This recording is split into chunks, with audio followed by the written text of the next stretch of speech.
මෙන්න මේ විදිහට ලැප් එකේ boot device not found කියලා වරනොත් බලන්න බා පොඩි දෙයක් කරන්නයි තියෙන්නේ press කරන්න F10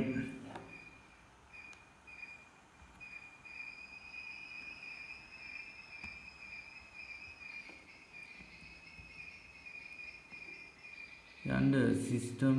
configuration යන්න boot option enter press කරන්න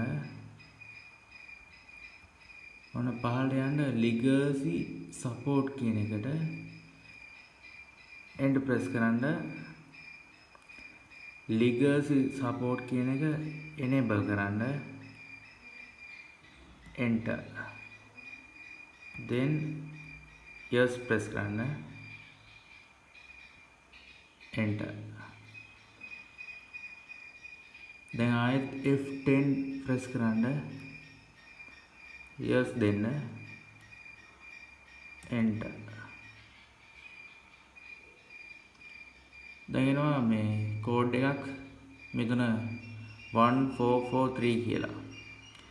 එහෙනම් අපි 1443 press කරනවා ඒගොල්ලෝ enter දෙනවා ඔන්න enter press කරනවා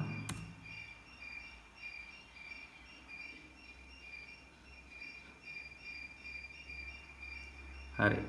දැන් ඔන්න Windows open වෙනවා ප්‍රශ්නේ විසඳුණා